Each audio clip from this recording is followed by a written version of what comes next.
देखो, हमने इससे पहले एक ब्रीफ में वापस से बता रहा हूं कि हमने प्लानिंग पढ़ा था, ऑर्गेनाइजिंग एंड स्टाफिंग। प्लानिंग में हमने 3 क्वेश्चन रेज किए थे। अब 3 क्वेश्चन हमारे क्या थे कि what to do, how to do and who is to do it.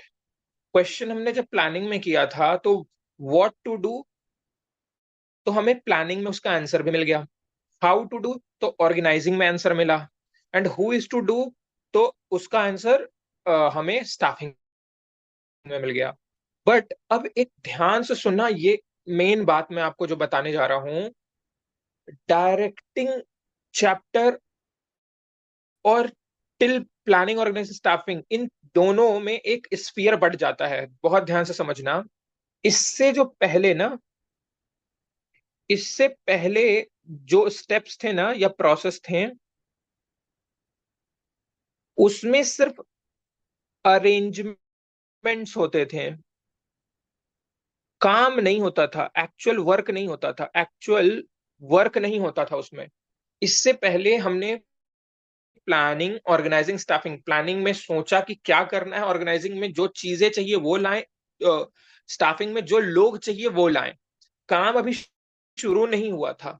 लेकिन सबसे बड़ा इंपॉर्टेंट चीज जो POSDC में है, उसमें स्प्लिट होने का पार्ट है। और जब आप आगे बीकॉम वगैरह में जाओगे ना, तब आपको एक और एलिमेंट जो हमने पढ़ा था, कोऑर्डिनेशन, वो भी हमारे इसके बीच आ जाएगा। POSDC के बीच प्लानिंग, ऑर्गेनाइजिंग, स्टाफिंग एक साइड हो जाएगा, बीच में कोऑर्डिनेशन आ जाएगा एंड डायरेक्टिंग कंट्रोलिंग बन जाएगा। तो क्यों सबसे ज्यादा कोऑर्डिनेशन कहां पर जरूरी है अगर मैं बोलूं, तो POS अलग है एंड DC अलग है। स्टाफिंग और डायरेक्टिंग के बीच कोऑर्डिनेशन होना बहुत जरूरी है, क्योंकि इसके पहले तक हमने सारी अरेंजमेंट कर ली और यहां से हम एक्चुअल वर्क शुरू करेंगे। तो जो अरेंजमेंट हुई है उसका ऑप्टिमम यूटिलाइजेशन के लिए जरूरी है कि डायरेक्टिंग बहुत अच्छे से होनी चाहिए।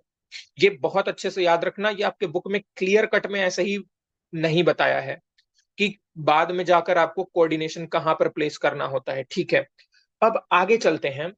डायरेक्टिंग चैप्टर, वर्ड आया है टू डायरेक्ट।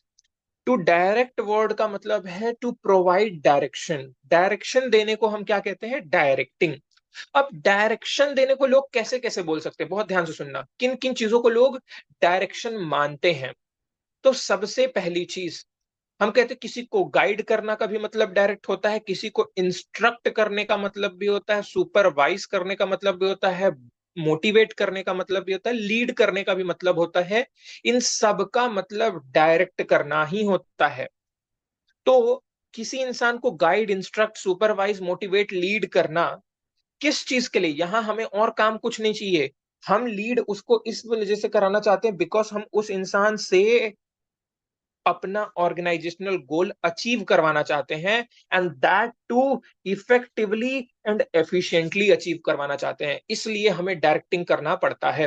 तो डायरेक्टिंग का जब आपको मीनिंग आए ना, तो आप यही बात बोलोगे, डायरेक्टिंग मीन्स टू डायरेक्ट, या कह लें to guide, instruct, supervise, motivate, lead anyone in the organization in order to achieve the organizational goal effectively and efficiently। तो डायरेक्टिंग वर्ड का सिंपल सा ये मतलब हुआ, व्हाट इट इज मैंने बताया। अब डायरेक्टिंग के अंदर हम कुछ फीचर्स देखेंगे, ठीक है? और इंपॉर्टेंट है इन फीचर्स में, ठीक है ना? अभी कुछ कुछ चीजें जो मैं बताऊंगा उनको बहुत अच्छे से प्रायोरिटी में याद रखना, ठीक है? सबसे पहला फीचर है डायरेक्टिंग का, डायरेक्टिंग इनिशिएट्स एक्शन। मैंने वही बता दिया, बिफोर टू डायरेक्टिंग, ठीक है, प्रायर टू दिस, मतलब prior to directing only planning and arrangement are done, या only planning and arrangement takes place. Actual work जो स्टार्ट होता है ना, actual work begins at this stage. तो पहला फीचर हुआ कि प्लानिंग इनिशिएट्स एक्शन, ठीक है? दूसरा है, अब यहां पर देखो, ये इसके लिए मैंने कुछ सिंपल सा वो डायग्राम एक बनाया है। क्या किया मैंने कि यहां पर है, हमने देखो स्टाफिंग और ऑर्गेनाइजिंग, ये ऑर्गेनाइजिंग था, ये स्टाफिंग था। ऑर्गेनाइजिंग के अंदर में हमने क्या लाया? फिजिकल रिसोर्सेस को अरेंज किया। स्टाफिंग में हमने ह्यूमन रिसोर्स को अरेंज किया। और हमने क्या किया? इस ह्यूमन रिसोर्स को इन फिजिकल रिसोर्स का यूज करने के लिए लिंक कर दिया कि भाई तुम्हें इन चीजों का इस्तेमाल करके ये अचीव करना है। तो ये जो लिंकेज प्रोवाइड करता है, या ये जो लिंकेज या काम को जोड़ा कि इंसान को किन चीजों का यूज करके क्या ऑब्जेक्टिव अचीव करना, ये डायरेक्टिंग करता है। ठीक है। तो कैसे डायरेक्ट किया? यहां पर ऊपर एक पर्सन रहेगा, मान लो एग्जांपल के लिए मैं बोल दूं एक मैनेजर है। वो क्या करेगा, अपने स्टाफ को, ह्यूमन रिसोर्स को बताएगा कि भैया तुम्हें ये चीजें हैं, यहाँ यहाँ पे अवेलेबल हैं, use it, how to use it, when to use it, for what to use it, and इसका यूज करके आपको ये ऑर्गेनाइजेशन गोल अचीव करना है। तो उस चीज का वो डायरेक्शन देता है। दूसरा है कंटिन्यूअस प्रोसेस, ये तो बाय डिफॉल्ट है। मैनेजमेंट कंटिन्यूअस प्रोसेस है, डायरेक्टिंग भी कंटिन्यूअस प्रोसेस है। अब कंटिन्यूअस प्रोसेस में खास बात ध्यान से सुनना, हम किसी भी इंसान को एक बार मोटिवेट करें और सोचे कि अब जिंदगी भर वो मोटिवेटेड रहेगा, तो गलत है। एक बार इंस्ट्रक्शन दे दें और सोचेंगे कि सब कुछ सॉल्व हो गया, गलत है। एक बार किसी को लीड कर दें, या एक बार हम किसी इंसान के लिए कुछ गेन कराने के लिए कुछ गाइड कर दें, ठीक है, तो एक बार में नहीं होता है ऐसा। आपको टाइम टाइम पर, जब जब लगेगा जरूरत, समय समय पर आपको जाकर उस इंसान को डायरेक्ट करना होगा। तो डायरेक्टिंग एक कंटिन्यूअस प्रोसेस है। ठीक है, याद रखना। क्यों कंटिन्यूअस प्रोसेस है, मैंने आपको बता दिया, क्योंकि एक बार करके अगर आप छोड़ दिए तो भाई काम इफेक्टिव अचीव नहीं होगा, एफिशिएंट अचीव नहीं होगा। You have to do it on continuous basis. Third बात है, flows from top to bottom. Normal सी बात है यार, टॉप वाला ही डायरेक्ट करता है, गाइड करता है, सुपरवाइज करता है, मोटिवेट करता है अपने बॉटम वाले को। यानी मैनेजर ही, सुपीरियर ही अपने सबऑर्डिनेट को ये गाइड करता है। ये नहीं कि सबऑर्डिनेट सुपीरियर को समझाएगा। टॉप वाला मिडिल को गाइड करेगा, मिडिल वाला लोअर को गाइड करेगा। तो it flows from top to bottom. ठीक है। नेक्स्ट है, it takes place at every level. हर एक लेवल पर डायरेक्शन जरूरी है। टॉप वाला डायरेक्ट करेगा मिडिल को, मिडिल वाला डायरेक्ट करेगा लोअर को। इस तरीके से direction flows from top to bottom and is present at every level of management. ठीक है। हम ये नहीं कह सकते कि डायरेक्शन सिर्फ टॉप मैनेजमेंट करता है, या सिर्फ मिडिल मैनेजमेंट करता है, या लोअर मैनेजमेंट। तीनों लोग मिलकर करते हैं अपने अपनी जगह पर, अपनी अपनी चीजों को लेकर। ठीक है। हर जगह पर काम हो रहे हैं, हर जगह पे स्टाफ है, और हर जगह पे सुपीरियर सबऑर्डिनेट है, तो उनको एक दूसरे को lead, direct, guide, supervise, motivate करना ही पड़ता है। अब बहुत ध्यान से सुनना, ये भी बहुत इंपॉर्टेंट चीज है, और एग्जाम में सबसे ज्यादा इंपॉर्टेंट चीज डायरेक्टिंग से अगर कुछ आती है तो वो ये टॉपिक आता है। ठीक है। इसमें एक चीज याद रखना, आपके सिलेबस में बहुत पहले, अभी नहीं, बहुत पहले से एलिमेंट को उड़ा दिया गया है सिलेबस से। ठीक है, दैट इज सुपरविजन। आपके सिलेबस से हटा दिया गया है। हाउ एवर, मैं आपको चारों एलिमेंट बताऊंगा, सुपरविजन का बहुत डिटेल नहीं ले जाऊंगा, बिकॉज सुपरविजन का आइडेंटिफिकेशन आता है एग्जाम में, डिटेल में नहीं। अब बहुत ध्यान से, आपके बुक में लिखा क्या है? Supervision, motivation, leadership and communication, these four R component या एलिमेंट या टूल्स ऑफ डायरेक्टिंग। ठीक है, या मिक्स ऑफ डायरेक्टिंग। ठीक है। अब डायरेक्ट करने के लिए इन चार चीजों का सहारा लेना पड़ता है, तब जाकर आप प्रॉपर डायरेक्टिंग कर पाओगे किसी इंसान की। तो आपके बुक में भले लिखा है सुपरविजन, मोटिवेशन, लीडरशिप, कम्युनिकेशन, उल्टा चलता हूं, हमेशा उल्टा चलता हूं। सबसे पहले आप कम्युनिकेट करोगे, देन आप अपनी बातों के थ्रू, अपने एक्शंस के थ्रू जब कम्युनिकेट कर दिए, चीजें समझा दिए, फिर आप उस चीज को करके परफॉर्म दिखाओगे, लोगों को लीड करोगे। हाउ टू डू इट, जब आप लीड कर रहे हो, अगर कोई इंसान को समझ में नहीं आ रहा, या कोई प्रॉब्लम है या कुछ, तब आप उसे समझ कर मोटिवेट करोगे। और जब मोटिवेट होकर वो काम करने लगेगा, तब आप उसके काम को सुपरवाइज करोगे, तब आप उसके कामों की हर एक बारीकी को चेक करोगे। तो इस चीज को याद रखना, आपके बुक में उधर से दिया है, मैं थोड़ा रिवर्स लेके चल रहा हूं, ये मेरा मानना है, ऐसा जरूरी नहीं है। ठीक है। अच्छा, तो मैं सबसे पहले आपको इन चारों वर्ड को समझाता हूं, फिर एक एक के डिटेल में लेके चलूंगा आपको। देखो, सबसे पहला है सुपरविजन। वर्ड का मतलब है, देखो, दो वर्ड से मिलकर बना है। पहला वर्ड है सुपर, दूसरा वर्ड है विजन। सुपर वर्ड का आपको भी अच्छे से मतलब पता है, सुपर का मतलब होता है एक्सीलेंट। ठीक है, सुपर वर्ड का मतलब होता है एक्सीलेंट। एंड विजन का मतलब होता है देखना। तो एक्सीलेंट तरीके से किसी इंसान के काम को देखना, एक्सीलेंट तरीके से कहने का मतलब बारीकी से, अच्छे से देखना, इसको ना आपके बुक में लिखा है keeping eagle's eye on work of every individual. Eagle's eye, वही कहते हैं ना चील की नजर, कहते हैं ना वो, एक बड़ा अच्छा सा संस्कृत का भी दोहा है ना वो, काक चेष्ट वकुल ध्यानम करके, समथिंग लाइक दैट। तो इट कागचेष्टा इज, वकोधानम। हाँ ठीक है, एक है ना। तो वो चीज का है कि यार कंसंट्रेशन लेवल ईगल का बहुत तेज होता है, तो हम वही कह रहे हैं कि फोकस रखना है आपको, एक एक बारीकी पर एकदम फोकस रखना है on क्या हम क्या कर रहे हैं।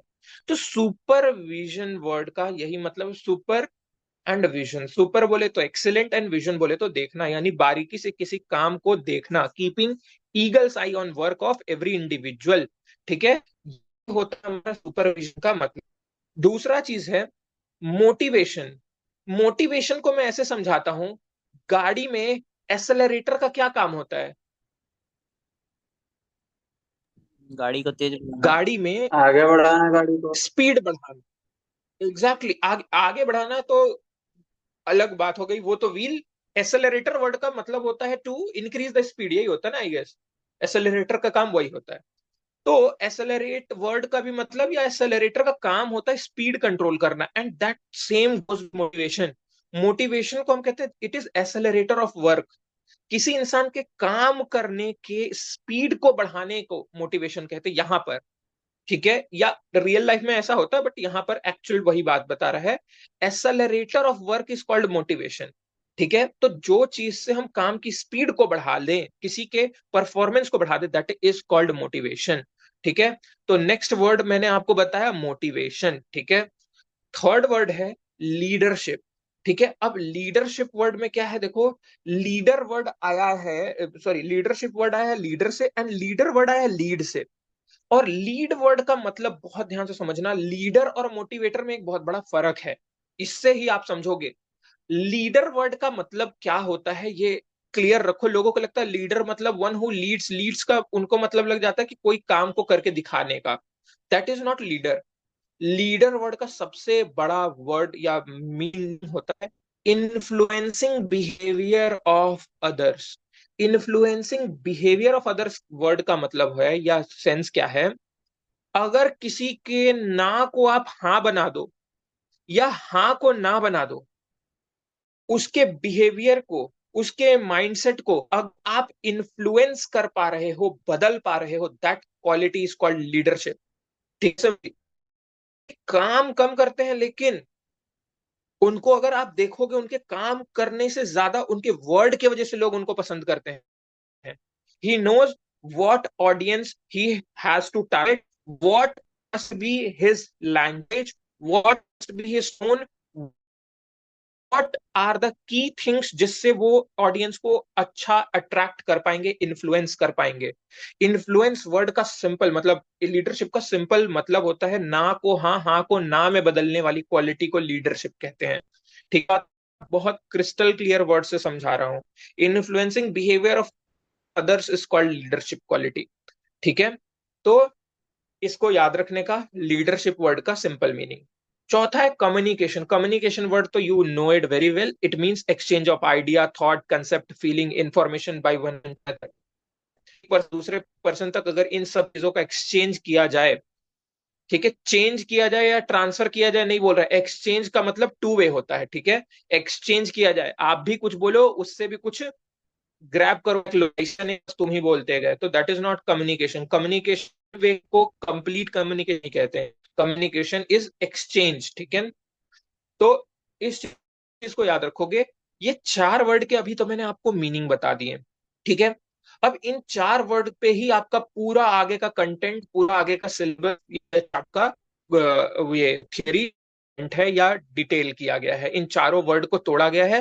हाउएवर सुपरविजन का डिटेल आपके सिलेबस में अब नहीं है। ठीक है, अब एक चीज याद रखना, मैं आपको सिलेबस में नहीं है लेकिन मैं आपको एक सिंपल सा बात बता रहा हूं, आप लोगों को लेवल्स ऑफ मैनेजमेंट याद है?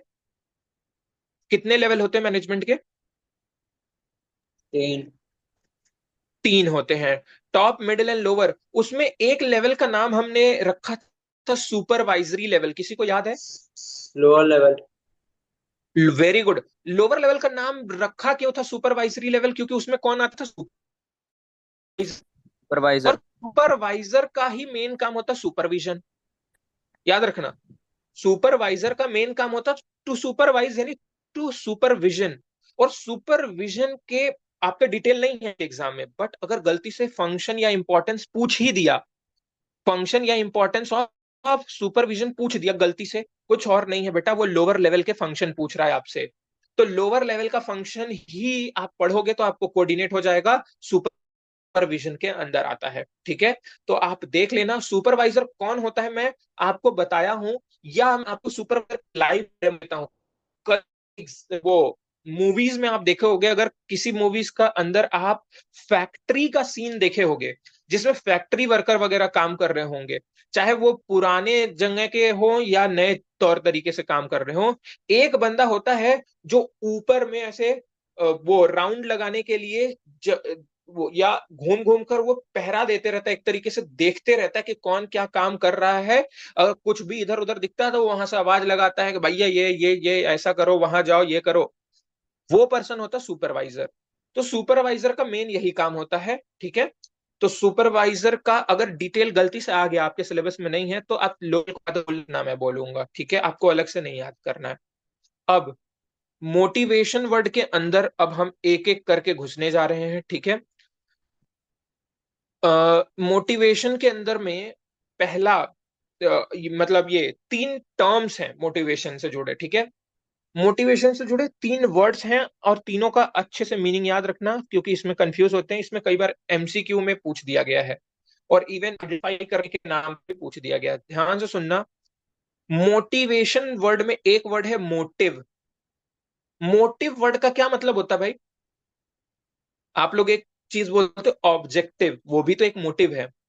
मोटिव को कैसे समझा सकते हो ना, इंग्लिश मीनिंग? हम कहते हैं anything that energizes you to work. किसी भी चीज में आप काम करना क्यों चाह रहे हो, वो क्या चीज है, वो कौन सा फैक्टर है, वो कौन सी ड्राइव है जो आपको काम करने के लिए एनर्जी देती है। अगर आपकी जिंदगी में बोर्ड एग्जाम नहीं होता, सच बताओ, बोर्ड एग्जाम नहीं होता, क्या इस शिद्दत से सीयूईटी नहीं होता, इस शिद्दत से क्या आप पढ़ाई करते, इतनी मेहनत से जीवन आप में करते? नहीं। कभी नहीं होता। बस, तो दैट मोटिव, वो एग्जाम इज मोटिव, ऑब्जेक्टिव या goal. Motive is anything which energizes to work. काम करने के लिए आपको एनर्जी, फोर्स को हम कहते हैं मोटिव। दूसरा है मोटिवेटर। अभी एक चीज याद रखना, मोटिवेटर का मतलब है, मोटिवेटर वर्ड का सिंपल मतलब है anything, it can be a thing, it can be any means या वे या अ पर्सन जो आपको मोटिवेट करता है। ठीक है, कोई चीज से अगर आप मोटिवेट होते हो, या कोई तरीके से आप मोटिवेट होते हो, या कोई इंसान से आप मोटिवेट होते हो, तो उनको हम कहते हैं मोटिवेटर, यानी फैक्टर्स विच मोटिवेट यू। ठीक है, वो भी होगा। ठीक है, थर्ड है एक वर्ड, मोटिवेशन। तो वॉइस बहुत मोटिवेशन क्रैक कुछ नहीं। कर रही है, अभी बीच में आ हाँ ही सर, नहीं रही। कहीं कहीं वॉइस बहुत कट रही है। अच्छा, एक सेकंड ना।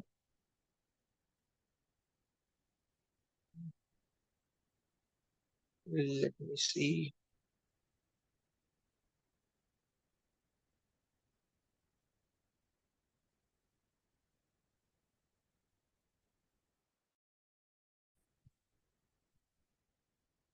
अभी मेरी वॉइस कैसे है, नॉर्मल या क्या? सर अभी सही आ रही तो है। ठीक है। ओके, जब भी फ्लिकर करेगी जस्ट लेट मी नो। अब देखो, सर, तो मोटिवेट, मोटिवेटर को पैसे की जगह पे रख सकते हैं हम लोग। हाँ पैसे को मोटिवेटर बिल्कुल क्यों रख। बिल्कुल। एनीथिंग, पैसा भी हो सकता है, एक इंसान भी हो सकता है, कोई उस इंसान का लगाया तरीका भी हो सकता है, हर वो चीज जिससे मोटिवेट किया जा रहा है, means that called motivator. Motivation का थर्ड वर्ड, मोटिवेशन का मतलब है मोटिवेशन एक प्रोसेस है, हमने ऊपर ही पढ़ लिया, जिससे हम वर्क की स्पीड को बढ़ा देते हैं, एक्सेलरेटिंग द वर्क। ठीक है, तो वर्क की स्पीड को बढ़ाने वाले प्रोसेस को कहते हैं मोटिवेशन। ठीक है, तो मोटिव याद रखना, मोटिवेटर याद रखना, मोटिवेशन याद रखना। अब मोटिवेटर वर्ड का एक डिटेल्ड वर्जन है, या एक दूसरा नाम है, बहुत ध्यान से सुनना। एक, अगर आपको काम, एक ऑर्गेनाइजेशन को आपसे काम लेना है, आपको मोटिवेट करना है, तो और कोई तरीका नहीं है जिससे वो आपको मोटिवेट कर ले। सबसे अच्छा तरीका जो है वो है इंसेंटिव्स। ठीक है, इंसेंटिव्स या मोटिवेटर कह लो, या वेज ऑफ मोटिवेशन कह लो, मीन्स ऑफ मोटिवेशन कह लो, इंसेंटिव्स नाम से आपके आगे का टॉपिक बनाया गया है। इंसेंटिव वर्ड का मतलब क्या होता है? इंसेंटिव का सिंपल मीनिंग है कुछ बेनिफिट्स। बेनिफिट्स को हम कहते हैं इंसेंटिव। ठीक है,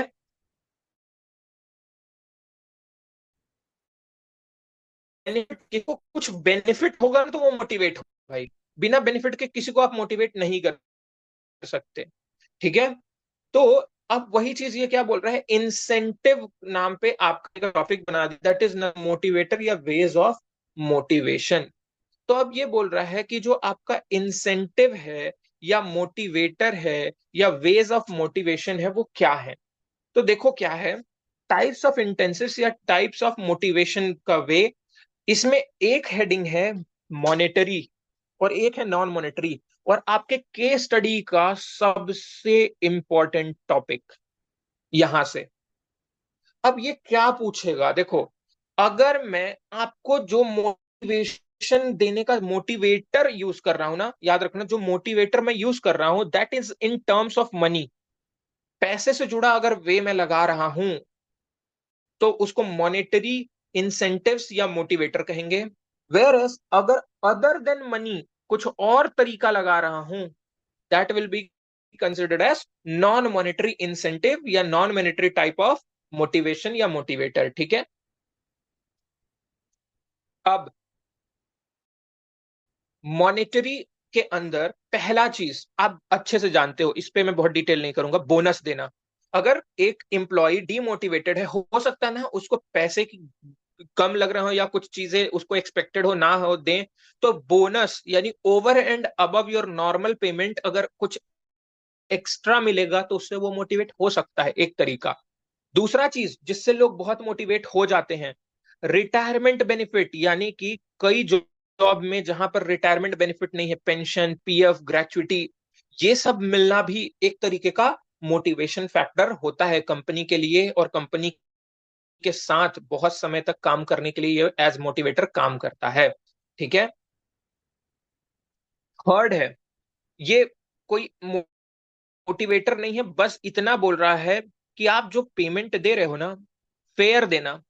फेयर वर्ड का मतलब है ना वो आपके लिए बहुत ज्यादा हो, कंपनी को बहुत ज्यादा महंगा ना पड़ जाए इंसान, और ना ही बहुत सस्ता, यानी कि एम्प्लॉय के लिए वो दिक्कत हो जाएगा। तो बहुत कम भी पेमेंट मत रखो, बहुत ज्यादा भी पेमेंट मत रखो, फेयर पेमेंट रखो। तो फेयर रेमुनरेशन, कि जो जितना एक्सपेक्ट करता है ऑलमोस्ट उतना उसको मिलना चाहिए। ठीक है, थर्ड, अब फोर्थ, ईसॉप। अब ये एग्जाम में सबसे इंपॉर्टेंट पॉइंट जो बहुत बार पूछा जाएगा, ईसॉप का एक नाम आप लोगों में अलग से दिया गया है। ठीक है, मैं उसको बता देता हूं आप लोगों को। ये देखो यहां पर लिखा है मैंने, ईसॉप में को पार्टनरशिप वर्ड आता है, बहुत ध्यान से सुनना, को पार्टनरशिप। को पार्टनरशिप का वो मतलब क्या है, पार्टनरशिप में आ रहा है पार्टनरशिप, आप समझ गए हो, बट बात सेम ही बोल रहा है, बट यहां पर पार्टनर नहीं लिखा, इसलिए मैं याद से बता रहा हूं, को पार्टनरशिप है। इसमें क्या हो रहा है, आप ना ESOP, employee stock option plan, अगर आपको इसका फुल फॉर्म लिखना होगा आपके बुक में है, बट आप देख लो, यहां भी याद रखना, इंप्लॉय स्टॉक ऑप्शन प्लान। इसमें क्या करेगा कंपनी ना, अपने शेयर्स अपने इंप्लॉयज को भी देगा। अब अगर शेयर्स इंप्लॉय के पास चले जाएंगे, तो employee will become owner of the company, बनेगा या नहीं, अगर उसके पास शेयर्स चले जाए तो।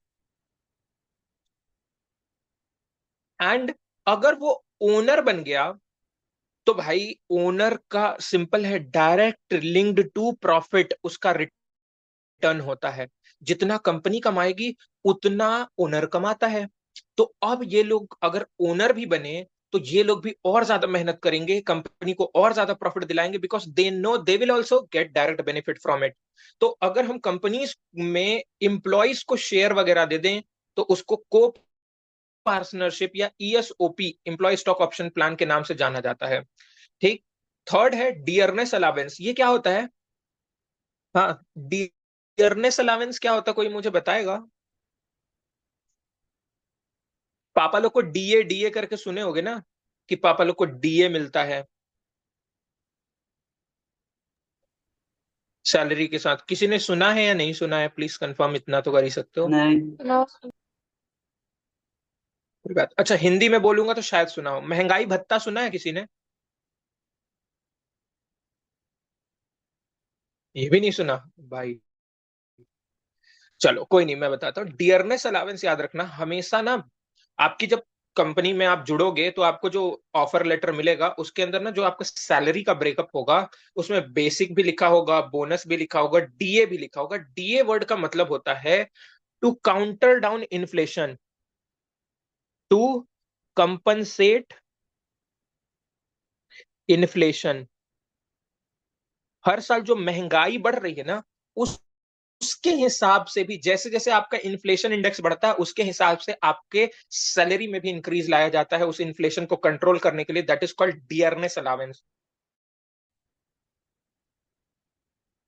मैं इस वर्ड पे नहीं जा रहा हूं कि ये डियरनेस क्यों कहा जाता है, बाद में समझाऊंगा, ठीक है? इसका भी एक बहुत लिटरल मीनिंग है। नेक्स्ट है अदर अलावेंस। अब अदर अलावेंस कहने का मतलब आप क्या कर सकते हो, उसको ट्रैवलिंग अलावेंस वगैरह दे सकते हो, फूड अलावेंस दे सकते हो, अलग अलग तरीके के और कुछ चीजें एक्स्ट्रा देकर भी मोटिवेट कर सकते हो। एक है productivity linked wage incentive. Productivity linked wage incentive, productivity linked wage incentive का मतलब क्या है? जो जितना काम करेगा, जो जितनी प्रोडक्टिविटी देगा उसको उतना पैसा मिलेगा। यानी हमने ये डिफरेंशियल पीस वेज सिस्टम के अंदर पढ़ लिया है, ठीक है? नेक्स्ट है पर्कशिट्स। अब पर्क्स का मतलब क्या है? आप उसको मेडिकल की फैसिलिटी दे दो, हाउसिंग की फैसिलिटी दे दो, ठीक है? तो ये सारी पर्क्स में आएंगी। लास्ट है प्रॉफिट शेयरिंग। बहुत ध्यान से सुनना। प्रॉफिट शेयरिंग कहने का मतलब ऊपर हमने शेयर्स दिए हैं, यहां पर हम क्या बोल रहे हैं? A part of profit. हर बार अगर आप इंप्लॉइज में शेयर करते हो तो इंप्लॉइज उससे भी मोटिवेटेड रहेंगे, कंपनी को और ज्यादा प्रॉफिट दिलाने की कोशिश करेंगे। तो एग्जाम में ना आपसे इससे पूछा जाता है कि identify which type of motivator या इंसेंटिव ये इज यूज्ड। तो ये सारे मैंने आपको बताए मॉनेटरी वाले तरीके। तो बुक में और आई किन गेस चीजों से ये नहीं दिया हुआ है। कोई बात नहीं, अगर नहीं भी दिया होगा तो विल सी इट और फिर हम हटा लेंगे, ठीक है? बट 99% चांस है कि होगा ये, ठीक है? अब आगे चलते हैं। नॉन मॉनेटरी के अंदर क्या है? नॉन मॉनेटरी में दिया है, पहला तो है प्रमोशन देना, ठीक है? प्रमोशन से इनडायरेक्टली पैसा बढ़ेगा, बट यहां पर आप पैसा नहीं बढ़ा रहे हो, आप उसकी पोजीशन बढ़ा रहे हो, जिसको हम लोग करियर एडवांसमेंट अपॉर्चुनिटी भी बोल देते हैं। तो प्रमोशन से भी आप मोटिवेट कर सकते हो। एक होता है employee recognition program. Employee recognition program, employee of the year, ठीक है? Employee of the month, sorry, employee of the year, employee of the month, ये सारे टैक्स देना, उनके फोटो वगैरह अलग अलग जगह पे लगाना, उनका नाम अलग अलग प्रोमिनेंट जगह पर लगाना, ठीक है? ये सारे होते हैं एम्प्लॉय रिकॉग्निशन प्रोग्राम। नेक्स्ट है स्टेटस। अब स्टेटस वर्ड का क्या मतलब है? हम जिसको जिस पोजीशन के लिए हायर किए ना उसको उस पोजीशन के लायक की रिस्पेक्ट देना, ठीक है? तो ये एक तरीके से ना उसको मेंटल सेटिस्फैक्शन दे रहा है, respect. Respect in what sense? भाई आप उसको मैनेजर बनाए हो, मान लो छोटे हाइट का है और जो आ रहा है वो टपली मार के चला जा रहा है उसको, भाई वैसे नहीं चलेगा। आप जो उसकी पोजीशन रखे हो वहां पर, या कोई भी उसके बारे में उल्टा सीधा बोल दे रहा है, मजाक बना दे रहा है, वो सब नहीं होना चाहिए। तो स्टेटस का सिंपल सा मतलब है, आप जिस पोजीशन के लिए उसको रखो उसको फील कराओ, या उस हिसाब का मेंटल पीस भी दो। नेक्स्ट है, कोई बात उसकी नहीं सुन रहा, तो वो सारी दिक्कतें हो जाती हैं कई बार। तो मोटिवेट करने के लिए उसका स्टेटस बरकरार रखना जरूरी है। ये बहुत important fourth point, job security दो। जॉब सिक्योरिटी कहने का मतलब सिक्योरिटी गार्ड लगवा दो उसके लिए नहीं। जॉब सिक्योरिटी मतलब हायर एंड फायर ना करो, ठीक है? हायर एंड फायर ना करो, ठीक है? फायर वाला रूल पे नहीं चलना है आपको, ठीक? तो आप, कोई आपसे जुड़े तो वो आपकी कंपनी को अपना तभी मानेगा जब उसको लगेगा कि यार ये कंपनी जिंदगी भर मेरा भी साथ देगी, मुझे भी नहीं हटाएगी, तब वो मन से काम करेगा। नेक्स्ट है, उसके लिए गुड वर्किंग कंडीशन यानी ऑर्गेनाइजेशन क्लाइमेट अच्छा दो। गुड वर्किंग कंडीशन, आप उससे काम तो 24 घंटे करवाने की कर रहे हो और बैठा एकदम गर्मी में रहे हो, बिना प्रॉपर फैसिलिटी के, बैठने का नहीं है, ढंग से खाने का नहीं है, तो गुड वर्किंग कंडीशन नहीं रहेगा तो भी इंप्लॉय डिमोटिवेट हो सकता है। तो ये अच्छा कंडीशन देकर हम मोटिवेट कर सकते हैं। Next, fair communication. Fair communication word का मतलब है कि कोई पार्शियलिटी मत करो, इक्वल ट्रीटमेंट दो। इक्वल ट्रीटमेंट दो, सबको बराबर का भाव मिलना चाहिए, ये नहीं कि किसी को फेवर कर रहे हो on the basis of caste and all. Job enrichment, ये भी बहुत इंपॉर्टेंट पॉइंट है, जैसे जॉब सिक्योरिटी है। जॉब एनरिचमेंट वर्ड का मतलब क्या है? Make job interesting.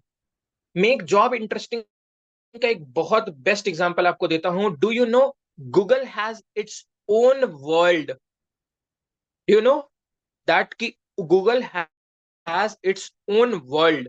Google has its own world कहने का मतलब, गूगल ने क्या किया ना, अपने एम्प्लॉय को फुल फैसिलिटी दी है। अपने जो मेन हेडक्वार्टर्स हैं वहां पर हर एक तरीके का, स्विमिंग पूल ले लो, पूरे अम्यूजमेंट पार्क का चीज ले लो, कैफेटेरिया ले लो। वो क्या कहता है, तुम आराम से स्विमिंग पूल में बैठ के काम करो, मुझे फर्क नहीं पड़ता, मुझे मेरा काम बेस्ट दो। तुम कैसे करते हो मुझे पता, मुझे मतलब नहीं, कहाँ बैठ के करते हो मुझे मतलब नहीं, आपको जो टास्क दिया जा रहा है उसका आउटपुट मुझे बेस्ट चाहिए। तुम घर से करो, तुम आकर करो, हर एक चीज ना उसने अपने ऑफिस के अंदर ही हर फैसिलिटी दे दी है कि लोग यहीं पर आकर एंजॉय करें, यहीं पर सब कुछ कर ले, बस मेरा काम बेस्ट मेरे को दे।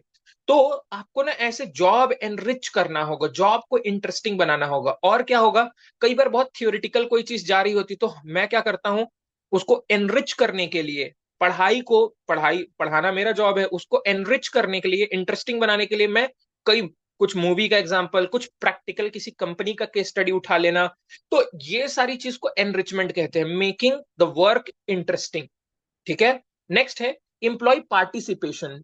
देखो ऊपर है रिकॉग्निशन, यहाँ है पार्टिसिपेशन। इसमें बच्चे बहुत गलती करते हैं, फिर से बोल रहा हूं, अगर यहां से क्वेश्चन आया तो इनमें गलती जरूर होती है। एक है एम्प्लॉय पार्टिसिपेशन, एक है रिकॉग्निशन, और थर्ड है एक वर्ड है एम्पावरमेंट। तो सबसे ज्यादा कंफ्यूज ये दोनों 8 और 9 में हो गए। 8 और 9 का डिफरेंस पहले समझ लो। एम्प्लॉय पार्टिसिपेशन का मतलब you have to involve them in decision making. Employee participation word का मतलब है एम्प्लॉय को पार्टिसिपेट कराना डिसीजन मेकिंग प्रोसेस में। और एम्प्लॉय एम्पावरमेंट का मतलब है ऑटोनॉमी देना काम में। उधर डिसीजन मेकिंग की बात हो रही है, यहां वर्क की। यानी कि you can do some innovative thing, you can take new initiatives. तो आप अपना क्रिएटिविटी वगैरह लगाओ इस चीज के लिए, एम्पावर करना, ठीक है? तो दोनों में डिफरेंस है, एक में डिसीजन मेकिंग में इन्वॉल्व करना, एक में उनके वर्क में थोड़ी और ज्यादा फ्लेक्सिबिलिटी दे देना, थोड़ा उनको ऑटोनॉमी देना, फ्रीडम देना, ठीक है, कि वो भी और कुछ दिमाग लगा सकें। तो ये बहुत सारे तौर तरीके होते हैं जिससे एक इंसान को मोटिवेट कर सकते हैं। एक साइड पैसे वाले टर्म्स में, एक साइड बिना पैसे के, ठीक है? और हर मैनेजर सबसे पहले शुरुआत नॉन मॉनेटरी मोटिवेशन से ही करता है, क्योंकि उसके ऊपर सबसे बड़ी चीज होती है कि आप कंपनी का खर्चा बचाओ। तो वो मोटिवेट पहले नॉन मॉनेटरी का तरीका लगाता है, जब नहीं हो पाता बिल्कुल ही, तब मॉनेटरी का कोशिश करता है, ठीक है? तो ये हो गया हमारा मोटिवेशन का वे, मतलब टाइप्स ऑफ मोटिवेटर या इंसेंटिव्स, ठीक है? अब हम मोटिवेशन के फीचर समझने जा रहे हैं कि यार मोटिवेशन होता दिखता कैसे है, या क्या होता है इसका क्वालिटीज। पहला है, ये तो समझ गए, इसको बताने की जरूरत नहीं, मोटिवेशन कोई बाहर दिखने वाली चीज नहीं, वो इनर फीलिंग है। It is an inner attribute. ठीक है, तो ये आपके अंदर की फीलिंग है कि आप मोटिवेटेड हो या डिमोटिवेटेड हो। दूसरी है, मोटिवेशन पॉजिटिव भी हो सकता है, नेगेटिव भी हो सकता है। पॉजिटिव यानी अगर हम किसी को मोटिवेट रिवॉर्ड देकर करें तो वो पॉजिटिव, और अगर डरा कर करें, पनिशमेंट के नाम पर करें, फाइन के नाम पे करें, तो नेगेटिव। जैसे हमारे स्कूलों में इंग्लिश बोलने के लिए फाइन लगा देंगे, that is kind of negative motivator. ठीक है, तो आप दोनों तरीका लगा सकते हो। मोटिवेशन एक कॉम्प्लेक्स प्रोसेस है, ये बहुत इंपॉर्टेंट फीचर है इसका, और एग्जाम में पूछे जाना। कंटिन्यूअस प्रोसेस मैंने आपको ऑलरेडी बता रखा है, मोटिवेशन एक बार करने से कोई मोटिवेट नहीं होता, आपको टाइम टू टाइम जब जब डिमोटिवेट होगा तब तब आपको करना होगा। कॉम्प्लेक्स प्रोसेस समझना, मतलब आप एक ही मोटिवेशन का तरीका सब पे नहीं लगा सकते। Different means can motivate different people. अलग अलग तरीके का मोटिवेटर यूज करना होता है अलग अलग लोगों के लिए। अब एक इंसान की आप सैलरी बढ़ाए जा रहे हो और उसका बेचारे का अभी रिसेंट में घर से मार खाकर आ रहा है वो रोज। अब वो अगर घर से मार खा के आ रहा है, वो पैसा कितना भी बढ़ा दोगे कुछ नहीं होने वाली, इज्जत घर पे मिल नहीं रही। तो आपको पहले समझना होगा, एक इंसान को पैसे से जरूरत है और तुम उसको हर दिन शाबाशी दे रहे हो, उसका नाम पोस्टर बैनर लगवा रहे हो, अरे भैया उसकी घर की कंडीशन अभी इकोनॉमिकली वीक है, उसको पैसा चाहिए, तुम रिवॉर्ड दे रहे हो। क्या करेगा उस रिवॉर्ड का वो? तो एक कॉम्प्लेक्स प्रोसेस है, क्योंकि हर एक इंसान का एक ही तरीका नहीं होता मोटिवेट करने का। सो ये प्रेडिक्ट कर पाना, इट इज डिफिकल्ट, ये डिफिकल्ट होता है टू प्रेडिक्ट। ठीक है, which means is the best. उस केस में उस इंसान को मोटिवेट करने के लिए कौन सा तरीका सबसे बेस्ट होगा, ये समझ पाना ही बड़ा मुश्किल टास्क हो जाता है। ठीक है, तो फीचर्स ऑफ मोटिवेशन में मैंने आपको 4 तरीके का बता दिया। ठीक है, ये चीज बहुत अच्छे से याद रख लेना। अब आगे चलते हैं, मैस्लो की need hierarchy theory of motivation. ठीक है, मैस्लो की need hierarchy theory of motivation क्या बोलती है? ये समझाती है कि किसी इंसान को मोटिवेट करना है तो उसके पीछे क्या लॉजिक्स होते हैं, या कोई इंसान मोटिवेट कैसे होता है और क्यों वैसा ही होता है। ये सब समझाता है मैस्लो का नीड हायरार्की थ्योरी। इसका नाम नीड हायरार्की थ्योरी इसलिए बना क्योंकि मैस्लो का ये मानना था, इंसान को मोटिवेट ना तभी किया जा सकता जब उसकी नीड सेटिस्फाई हो। उसके दिमाग में जो चीज चल रही है, अगर वो डिफिकल्टी को आपने सॉल्व कर लिया, उसकी नीड को आपने फुलफिल कर दिया, तो वो ऑटोमेटिकली मोटिवेट हो जाएगा। किसी इंसान को हो सकता है यार कि कोई बैठकर उसकी बात, दिल की बात सुन ले, उससे भी तसल्ली हो जाती है और वो डिफिकल्ट सिचुएशन से निकल सकता है, like in case of depression. तो वो बोलता है कि यार एक इंसान की अलग अलग नीड होंगी, अगर आप नीड्स को समझ गए और नीड्स को सेटिस्फाई कर दिए तो ऑटोमेटिकली मोटिवेट हो जाएगा। तो उन्होंने जब मोटिवेशन का ये लॉ बनाया ना, ये जो थियरी बनाई ना, उन्होंने कुछ एजम्पशन बोले। सबसे पहली चीज कि भाई इंसान का motivation is based on need. It is based on need. एक इंसान मोटिवेट ना उसके नीड से ही कराया जा सकता है, उस नीड को फुलफिल करके ही होता है। तो पहला हो गया कि it is based on needs, motivation. दूसरा चीज है, motivation eight lower level must be fulfilled first. मतलब पहले आप उसकी छोटी नीड्स को फुलफिल करो, फिर धीरे धीरे बड़ी नीड्स को फुलफिल करो। डायरेक्ट बड़ी नीड्स को अगर आप फुलफिल कर दिए ना, तो छोटी नीड्स अगर अनसेटिस्फाइड रहेगी तो भी वो मोटिवेट नहीं होगा। थर्ड बात उन्होंने बोला, once fulfilled cannot be motivation again. कहने का मतलब, एक बार जो नीड को आपने ऑलरेडी सेटिस्फाई कर दिया, आप उसी नीड को फिर से सेटिस्फाई करके उसको मोटिवेट नहीं कर पाओगे।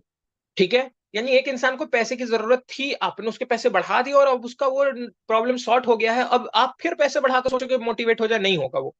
अब उसकी कोई और नीड आ चुकी होगी, कोई और प्रॉब्लम आ चुकी होगी, अब आपको वो समझ के वो सेटिस्फाई करना होगा। तो उनका थर्ड अजम्पशन था कि भैया एक नीड जब फुलफिल हो जाती तो उसी नीड को दोबारा फुलफिल करके मोटिवेट नहीं कर सकते। नेक्स्ट है, नीड्स। नीड्स को अगर हम कैटेगराइज करें तो वो शुरू होती है बेसिक से और फिर हायर लेवल तक जाती हैं। अब हम वो देखेंगे कि कैसे कैसे जाती हैं या कैसे कैसे नीड्स होती हैं। ठीक है, तो मैस्लो की need hierarchy theory I hope so ये टॉपिक है आपके बुक में है या नहीं है, लाइक क्योंकि ये डिलीट तो ना चाहिए। नीड हायरार्की थ्योरी के अंदर सबसे पहला जो उन्होंने बोला, हर एक इंसान की बेसिक फिजियोलॉजिकल नीड्स यानी रोटी कपड़ा और मकान, हर इंसान की पहली ये नीड होती है कि अच्छा रहना, अच्छा खाना, अच्छा सोने को मिल जाए, अच्छा, बस। अगर ये मिल गया तो वो कहीं ना कहीं उसका स्टैंडर्ड ऑफ लिविंग मेंटेन हो जाएगा, और वो एक तरीके से अच्छी लाइफ जिएगा, तो वो मोटिवेटेड रहेगा एक बेसिक पैमाने पे। सेकंड, अगर उसका अच्छा रोटी कपड़ा मकान का बंदोबस्त है, तब वो सेकंड चीज खोजता है, यार एक अच्छी जॉब हो, सिक्योर्ड जॉब हो, सिक्योरिटी नीड आती है उसकी। बेसिक के बाद आती है सिक्योरिटी नीड, कि भाई उसकी लाइफ, उसकी फैमिली सिक्योर्ड रहे। ठीक है, तो सेकंड वो एक अच्छा जॉब, एक परमानेंट जॉब की तलाश करता है, एक अच्छा सूटेबल जॉब जो उसको ये बिलीव करा सके कि उसकी जिंदगी काट देगा अच्छे से। तो दूसरा नीड आता है सिक्योरिटी। जब एक इंसान अच्छा जॉब भी पा जाता है, सिक्योर्ड जॉब भी समझ लेता है कि यार हाँ अब उसका अच्छा चल जाएगा लाइफ, तब वो थर्ड चीज खोजना शुरू करता है, बिलोंगिंगनेस। बिलोंगिंगनेस यानी अब वो ना, जहां पर वो काम करता है या जहां वो जा रहा है, वो ना अपने ऑर्गेनाइजेशन, अपने काम, अपने लोगों में फ्रेंडलीनेस, हैप्पीनेस, एक अप्रोच वाला इन्वायरमेंट खोजता है। टॉक्सिक इन्वायरमेंट ना हो, लोग अपना जैसा फील करे, वहां जाने का मन करे। ठीक है, जैसे मेरे कंपनी में भी था, प्रीवियस कंपनी में मेरी मैनेजर से बिल्कुल नहीं बनती थी, इसलिए मेरी इच्छा ही नहीं होती थी जाने की। बट मैंने जब मैनेजर स्विच किया तो मेरा एक दूसरा मैनेजर बना, उसके बाद हर दिन जाने की इच्छा कर रही है कि यार भाई बंदा मस्त है यार, उससे बैठ के बातें होती हैं, समझता है, समझाता है। तो एक टाइम था मेरे को नहीं जाने का मन करता था, अब मैनेजर बदलते ही सारा गेम बदल गया। तो क्या होता है कि एक बिलोंगिंगनेस नीड आती है कि जहां पर हम जा रहे हैं वो जगह हमारी है, वो लोग हमारे हैं। देन आता है एस्टीम नीड। एस्टीम नीड कहने का मतलब एक तरीके की रिकॉग्निशन, कि अब हम जो पोस्ट को अचीव किए हैं उसको लोग रिकॉग्नाइज करें, हमारी पोजीशन को लोग रेस्पेक्ट करें। तो फिर हमारे को वो रेस्पेक्ट चाहिए होती हर एक इंसान से। ठीक है, अगर वो भी फुलफिल हो जाता है तो लास्ट में हमें एक नीड है, self actualization need. Self actualization need का मतलब, हर एक इंसान अपने जिंदगी का एक लक्ष्य रखता है कि मैं एक दिन ये बनूंगा, वो ख्वाब बन जाना। ठीक है, जो आपने कभी देखा था, that is called self actualization. What I wanted to be, I am now.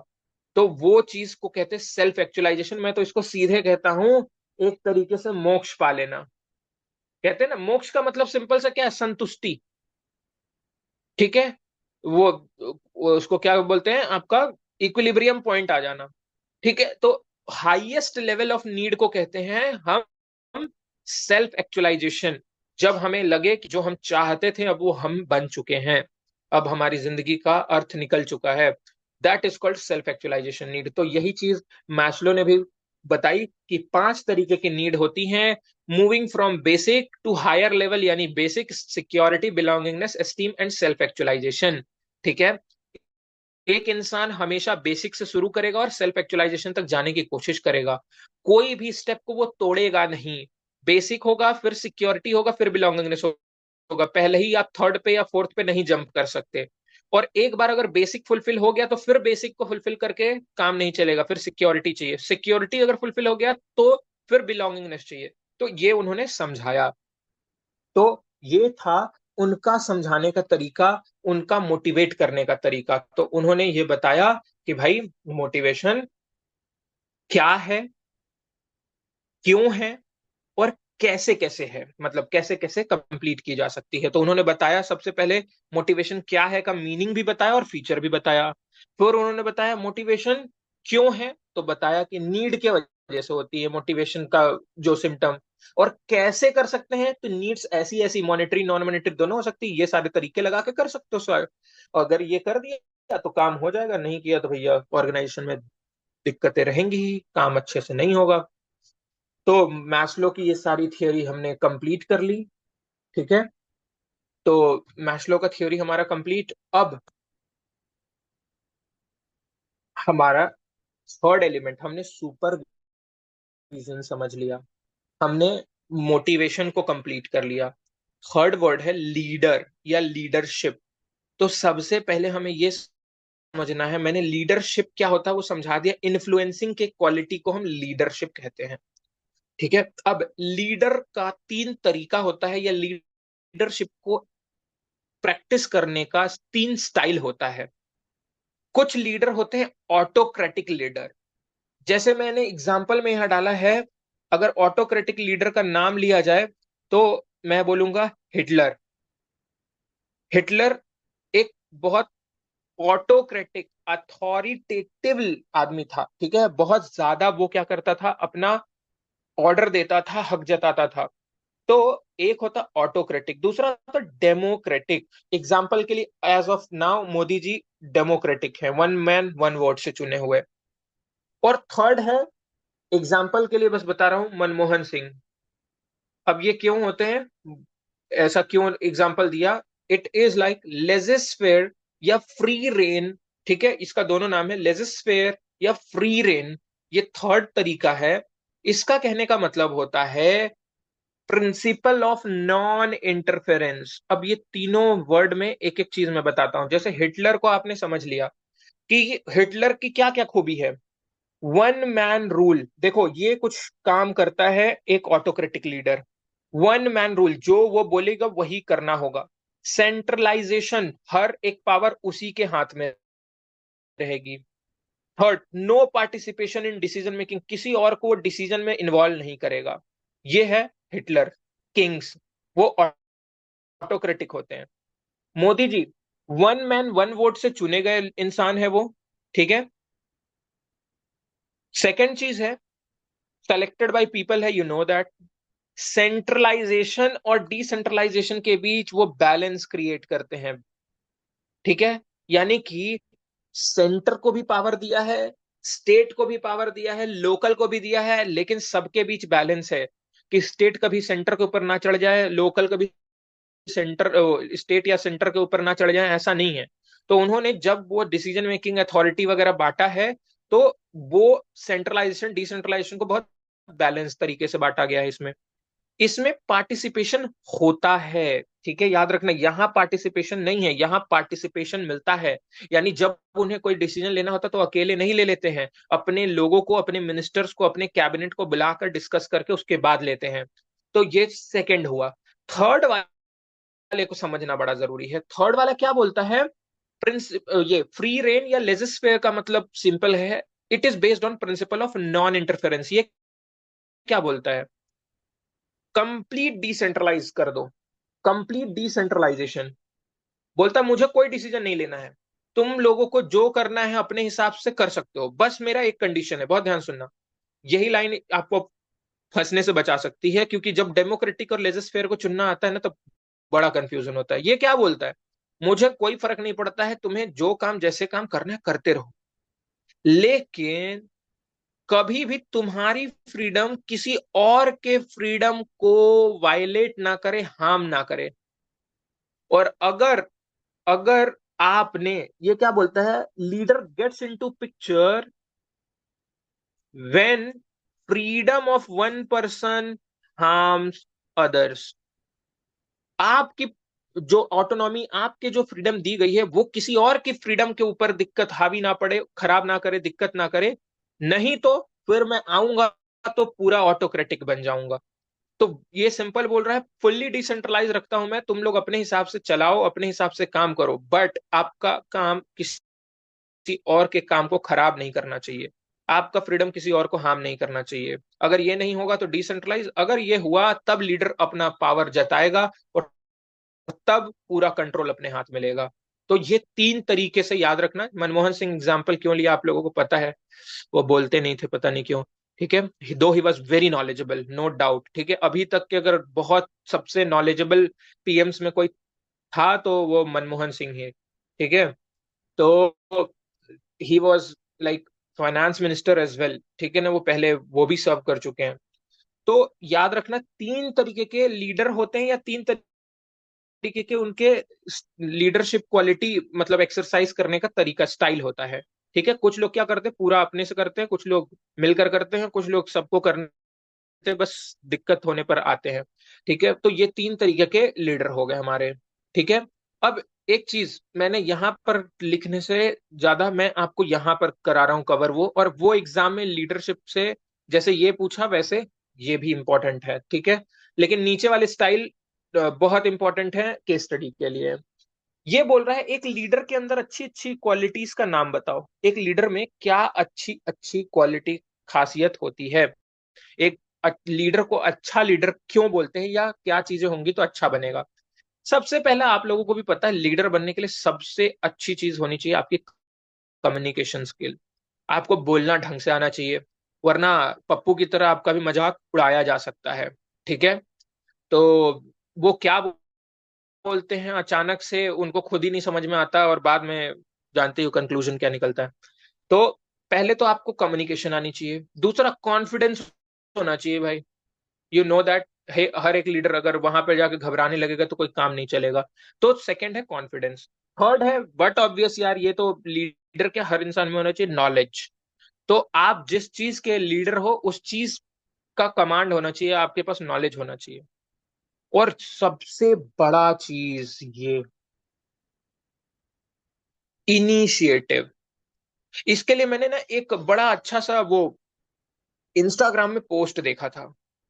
जानते हो क्या था उस पोस्ट में, बताता हूं आपको। लीडर और बॉस का डिफरेंस उसमें था, बॉस वर्सेस लीडर।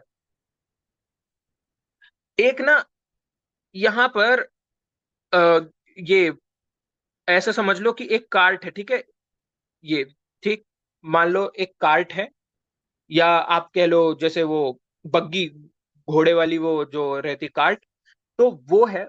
और उस डायग्राम में था कि इम्प्लॉयज इसको ऐसे ऐसे खींच रहे हैं, ठीक है, एक एम्प्लॉय, दो एम्प्लॉय, तीन एम्प्लॉय, ऐसे दिखाया था डायग्राम में। और यहां पर एक बंदा था और वो बता रहा था कि चलो इधर चलो, आगे बढ़ो आगे बढ़ो। वेर एस एक यहां पर अगेन ऐसे कार्ट था और इसमें भी था एक दो तीन चार, बस यहां लीडर थे बाकी एम्प्लॉय थे। यहां पे ये है बॉस, ये है लीडर। यही फर्क है बॉस और लीडर में। बॉस काम करने में हाथ बटाने नहीं आएगा, but leader will be always the initiative वाला person, one who will come up for everything at first. Initiative quality याद रखना। जब इनिशिएटिव वर्ड का सिंपल मतलब क्या होता है, to be the first person in anything या इन स्टार्टिंग एनी वर्क। तो इनिशिएटिव उस क्वालिटी को कहते हैं जिससे खुद से, ठीक है, खुद से आप किसी काम को करने के लिए आगे आते हो। तो to be the first person by oneself on any work anything, that is that quality is called initiative. तो इनिशिएटिव में यही खास बात होती है, लीडर में इनिशिएटिव होना चाहिए, यानी वो सिर्फ ज्ञान देने वाला नहीं होना चाहिए, जो वो चीजें बोल रहा है उस काम को करने के लिए वो सबसे पहले आगे खुद खड़ा होने के लिए भी रेडी रहे और खड़ा हो और करना शुरू करे। ये ना इंतजार करे कि बाकी लोग जुड़ेंगे। That quality is called leadership quality. Versus boss ये काम नहीं करता, बॉस सिर्फ डायरेक्शन देता, करो करो करो। नेक्स्ट है इंटेलिजेंस होना चाहिए उसके पास, यार कब किस सिचुएशन में क्या तरीका लगाना है उसको पता होना चाहिए। डिसिसिव, बहुत ध्यान से सुनना, बहुत ध्यान से सुनना। डिसिसिव वर्ड, और ये बहुत पूछा जाता है क्योंकि सही और गलत का फर्क पता होना चाहिए। सही और गलत का फर्क कहने का मतलब जब भी वो डिसीजन लेना बैलेंस्ड ले। अब एक एग्जांपल बहुत ध्यान से सुनना। एक ऐसा डिसीजन है जिससे ना 90% लोगों का फायदा होगा लेकिन 10% एम्प्लॉय का लॉस होगा। अब इस सिचुएशन में एक लीडर को इस डिसीजन को पास करना चाहिए या नहीं करना चाहिए, आपके अकॉर्डिंग क्या है, पास करना चाहिए या नहीं करना चाहिए?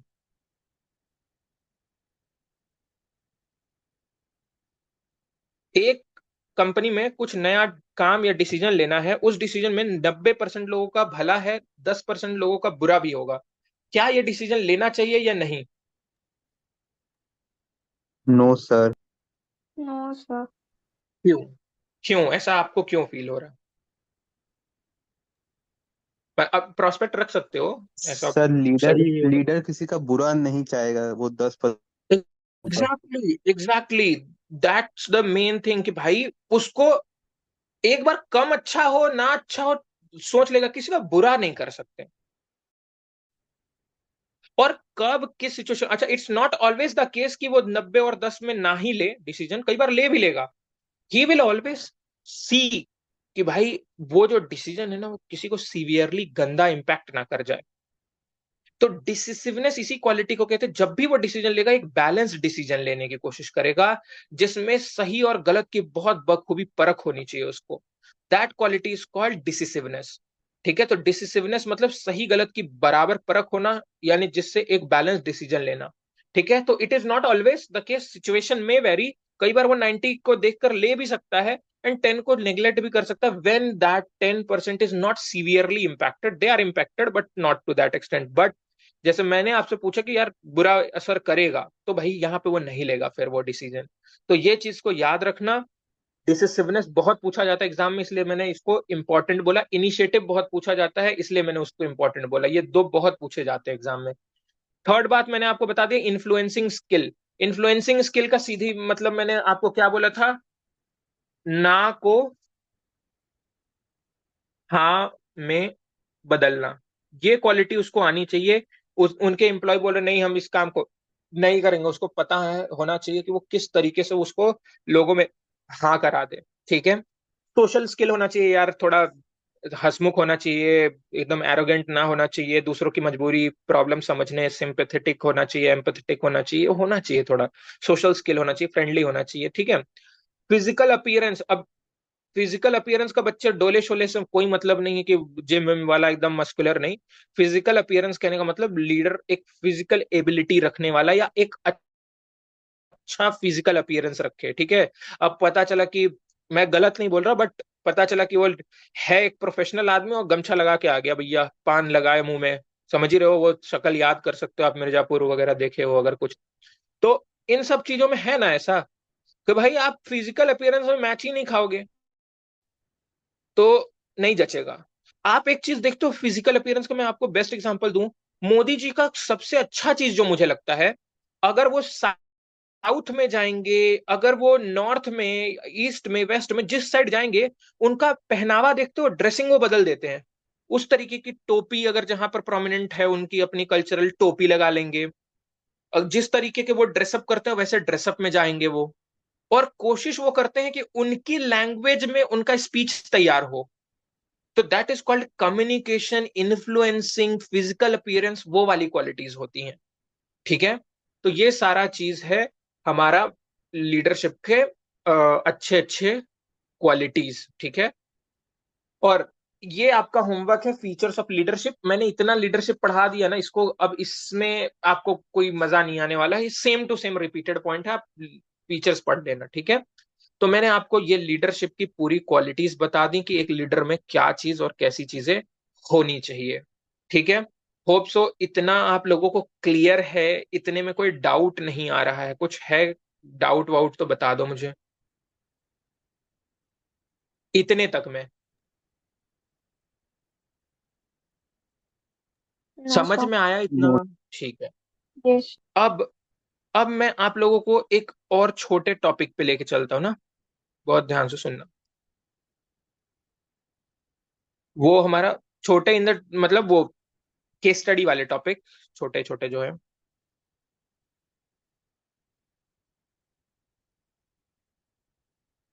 आपके केस स्टडी का टॉपिक है, हमने 5 6 कर लिया था, नाउ इट्स टाइम फॉर 7 8। हाँ जी, ये देखो केस स्टडी आ गई आपकी डायरेक्टिंग चैप्टर की। अब देखो डायरेक्टिंग चैप्टर के पहले केस स्टडी में कितना सिंपल सा क्वेश्चन पूछा। ये बोल रही है Ayesha limited assured their employee that in spite of a recession no worker will be retrenched from the job। retrench मतलब वर्ड का मतलब क्या होता है भाई, छटनी अगर हिंदी में बोले, या मैं सीधे बोलूं निकालना। ठीक है, किसी को निकालेंगे नहीं। बोल रहा कंपनी के अभी बुरे दिन चल रहे हैं बट कंपनी ये अश्योर की है अपने इंप्लॉइज को, या करती है कि भैया हमारे कितने भी बुरे दिन आ जाए हम अपने लोगों को निकालेंगे नहीं। अब ये बात बताओ, क्वेश्चन क्या बोल रहा है name and explain type of incentive या मोटिवेटर ऑफर्ड टू एम्प्लॉय। क्या बोल रहा है वो, एम्प्लॉय को क्या बोल आश्वासन दे रहा है, क्या कौन सा मोटिवेशन का तरीका लगा रहा है वो।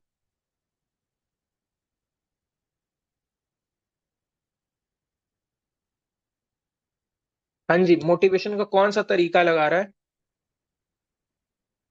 Sir job security. Exactly exactly. आप हमेशा ऐसे ही बताना जैसे मैं बोल रहा हूँ, नॉन मॉनेटरी इंसेंटिव के अंदर का जॉब सिक्योरिटी का वो तरीका लगा रहा है। अभी हमने पढ़ा, हो सकता है आपको इतना जल्दी तुरंत रिकॉल ना हो या याद ना हो जाए एक बार में मेरे बोलने से, ठीक है। तो that is very fine, but ये जॉब सिक्योर करने की ही बात कर रहा है कि हम आपको भगाएंगे नहीं, ठीक है। और ये बोल रहा है इसी कैटेगरी का, सेम कैटेगरी के दो और नाम बता दो। तो पहले तो कैटेगरी पता होनी चाहिए, कैटेगरी है नॉन मॉनेटरी। नॉन मॉनेटरी में दो और कुछ बता दो, कोई भी दो इंसेंटिव का नाम। इतने सारे पढ़े, कुछ भी याद आ जाए तो दो नॉन इंसेंटिव जो पैसे से के बिना आप मोटिवेट कर सकते हो किसी को, कैसे। जॉब बुक से ना याद है ना, एनरिचमेंट। तुम अपना दिमाग लगाओ। हाँ, क्या चीज। Job job enrichment. Very good, job को इंटरेस्टिंग बनाकर हम मोटिवेट कर सकते हैं। और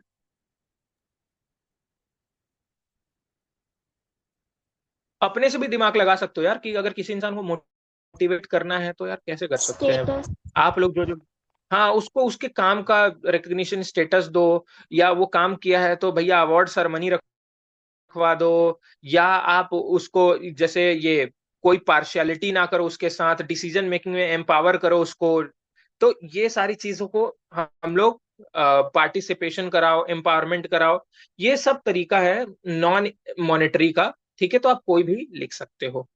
अब एक और चीज है नेक्स्ट, देखो ये बहुत बोल रहा, company offers to its employee shares at a price which is less than the market price. मतलब कंपनी ने शेयर्स बेचे, कौन सा टाइप ऑफ इंसेंटिव ऑफर किया है कंपनी ने। मैंने शेयर्स के लिए एक ही बताया ही था, कंपनी के ओनरशिप देना कैसे देते थे, एक ही नाम था उसका। Sir ESOP, employee stock option plan. ESOP, very good. ESOP या को पार्टनरशिप जैसे भी बोल लो, ठीक है। तो ईएसओपी या को पार्टनरशिप या स्टॉक ऑप्शन प्लान जो भी बोल लो, ठीक है।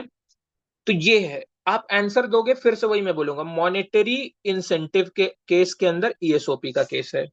क्योंकि अगला जो पूछता है ना वो सेम कैटेगरी पूछ देता, तो कैटेगरी इससे याद रहेगी हमें। दो कैटेगरी मतलब मॉनेटरी में दो और बात नाम कुछ बता दो यार, मॉनेटरी में तो बहुत सारे तरीके याद होने चाहिए खुद से, बुक को की जरूरत नहीं। किसी इंसान को पैसे में क्या क्या कर बोनस, दोगे एक वर्कर को मोटिवेट प्रॉफिट, हो। वेरी गुड, बोनस दे दें, प्रॉफिट शेयर कर दें, वेरी गुड।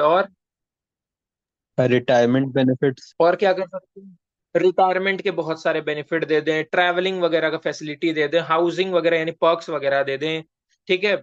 यही सब कर सकते हैं, और क्या करेंगे, ठीक है। एक अच्छा सा नाम याद कराया था, डियरनेस अलावेंस, ठीक है। अब आगे चलते हैं। नेक्स्ट है, ये बोल रहा है company is not able to achieve its objective on analyzing they found that employee were not given their best, so decided to announce an incentive plan, plain nahi plan, which offers various incentive to employee at different level for achieving their target.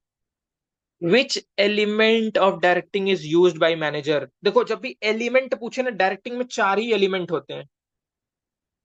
क्या क्या element हमने पढ़ा है, supervision. Directing के जब भी element पूछे चार ही हैं। फिर मोटिवेशन, लीडरशिप एंड कम्युनिकेशन। इसमें कौन सा तरीका लगाया उसने, इन चारों में से कौन सा तरीका लगा।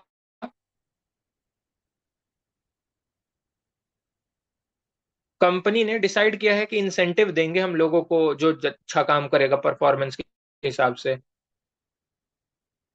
क्या सुपरविजन किया, लीडरशिप किया, कम्युनिकेशन किया, मोटिवेशन किया, क्या किया।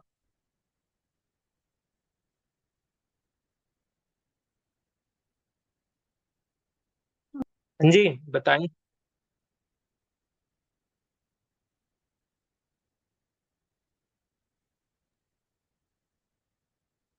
मोटिवेशन बट ऑब्वियस, और मोटिवेशन में भी अगर मैं बोलूं तो आप लोग ऐसे कर सकते हो। मोटिवेशन के अंदर उसने क्या किया, मॉनेटरी इंसेंटिव लगाया। मॉनेटरी इंसेंटिव के अंदर अगर उसने क्या किया, तो अचीविंग देयर टारगेट, यानी ये एक तरीके से आपको क्या है, परफॉर्मेंस बेस्ड इंसेंटिव्स। अब ये बोल रहे हैं suggest incentive suitable for employees working at lower level and at higher level. अब ये क्या बोल रहा है, लोअर लेवल के लिए कौन सा इंसेंटिव अच्छा होता है, हायर लेवल के लिए कौन सा। देखो मैं सिंपल बोलूं, लोअर लेवल बेचारा अभी बेसिक नीड है उसका, सबसे मेन है उसको मॉनेटरी, अभी पैसे की जरूरत है, अभी उसको नहीं चाहिए अपना नाम शोहरत नहीं। लेकिन जिसको हायर लेवल पे पैसे मिल चुके हैं, अब उसको नॉन मॉनेटरी यानी उसको रिकॉग्निशन, पार्टिसिपेशन, ये सब चाहिए होता है। तो सबकी अपनी अपनी नीड होती है, बट हमेशा जरूरी नहीं है ऐसा।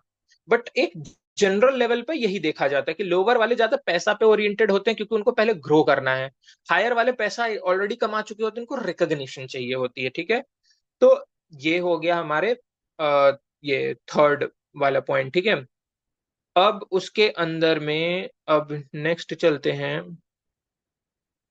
हाँ, ये आपको आइडेंटिफाई करना है अलग अलग डायरेक्टिंग के फंक्शन के एलिमेंट। चार ही आंसर हो सकते हैं, सुपरविजन, कम्युनिकेशन, मोटिवेशन, लीडरशिप, यही सब हो सकता है।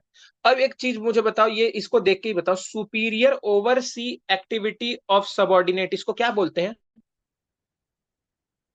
सुपरविजन। सुपीरियर, हाँ सुपीरियर काम देख रहा है, यानी वो उनका काम पे चील के निगाहें लगा के रखा है, तो वही है सुपरविजन। नेक्स्ट है superior assure subordinate that there needs will be taken care of. ये क्या कर रहा है कि आपकी जरूरतों का ध्यान जरूर रखा जाएगा, ठीक है, और जब जब जरूरत पड़ेगी हम उसको फुलफिल करेंगे। तो ये कौन सा तरीका है। मोटिवेशन। बट ऑब्वियस है भैया, वो सीधे सीधे मोटिवेट कर रहा है कि भैया उनकी जरूरत फुलफिल होगी तब तो हमारी जरूरत पे काम आएंगे। नेक्स्ट है super superior attempts to influence behaviour of people at work realizing there. किसी को इन्फ्लुएंस करने को कहते क्या है।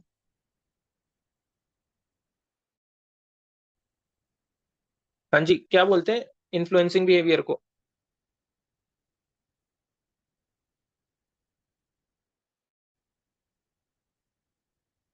अरे भाई बोलो यार, तुम लोग इतना टाइम लेते हो इस चीज में, तो मत लो एटलीस्ट। ये तो डायरेक्ट क्वेश्चन सा पूछ दिया मैंने।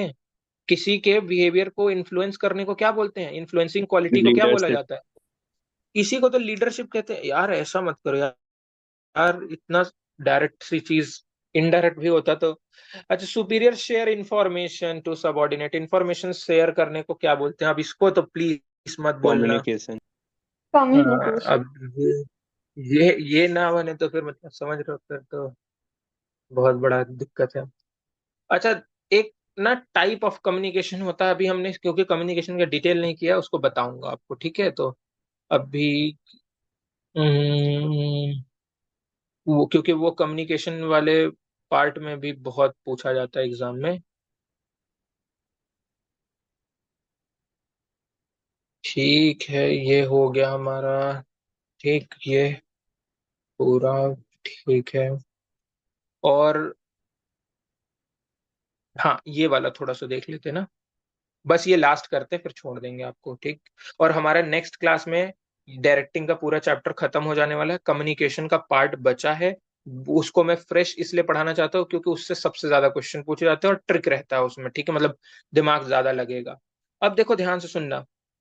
Rajalakshmi working as HR consultant in a firm manufacturing cosmetics, uh, which is facing problem of high employee turnover। बहुत हाई एम्प्लॉय टर्नओवर मतलब एम्प्लॉयज बहुत छोड़ कर जा रहे हैं, ठीक है। CED of the company has invited suggestion from her for retaining talented employee and reducing turnover. तो ये बोल रही है कि भैया लोग छोड़ कर ना जाए, कुछ दिमाग दो, कुछ तरीका बताओ, ठीक है। Mrs. Rajlakshmi recommends that good employee be rewarded in a way that increases feeling of ownership among the employee। उसने बोला इनको कुछ ओनरशिप दे दो, ओनरशिप की फीलिंग इनके अंदर ला दो, तो कोई ओनर बन जाएगा तो वो छोड़ेगा नहीं। At the same time makes they contribute towards the growth of the organization, और बदले में फिर वो ग्रोथ देंगे ही, मतलब कंपनी के लिए काम करेंगे ही। अब एक क्वेश्चन क्या पूछ रहे हैं, कौन सा इंसेंटिव है और उसका टाइप बताओ जो कि राज लक्ष्मी ने सीईओ को बोला। बता दो यार ये तो, पहले तो टाइप बता दो, कौन सा टाइप से मोटिवेट करने बोल रही, मॉनेटरी टाइप या नॉन मॉनेटरी? मॉनेटरी। ये है तो मॉनेटरी, और मॉनेटरी के अंदर भी कौन सा है? ESOP। ईएसओपी है भैया, ओनरशिप एक ही चीज में आता ही है। ठीक है, ओनर तो तुम एक ही तरीके से बना सकते हो, शेयर देके, और एम्प्लॉय को शेयर देना is employee stock option plan. Stock यानी मैंने आपको बताया था there is difference between shares and stock. अच्छा, आप लोगों ने शेयर्स का चैप्टर पढ़ा होगा, तो उसमें पढ़ा होगा स्टॉक और शेयर्स अलग अलग होते हैं। अगर नहीं पढ़ा तो अभी के लिए यही मान लो शेयर्स को ही स्टॉक बोल रहे हैं। ठीक है, तो एक तरीके से एम्प्लॉय को शेयर देने का एक प्लान। ठीक है। अच्छा, अब ये बोल रहा also explain to other incentive, तो आप जानते ही हो, कोई भी दो मॉनेटरी अभी इतना पढ़े बता देना, यहाँ पे अलावेंस, प्रॉफिट शेयरिंग, कुछ कुछ दिया है। चलो यहाँ पर हम इसको खत्म कर देते हैं। ठीक। हाँ ठीक है, यहाँ पर इसको रोक देते हैं। नेक्स्ट क्लास में ये चैप्टर हमारा खत्म हो जाएगा, एंड नेक्स्ट क्लास में ही हम लोग कंट्रोलिंग चैप्टर को खत्म करेंगे, बिकॉज कंट्रोलिंग सिर्फ आधे घंटे का बहुत छोटा सा चैप्टर है। ठीक है, तो आज के लिए इतना करते हैं। अगर कोई डाउट वाउट हो तो पूछ लो, नहीं तो फिर हम क्लास एंड करेंगे।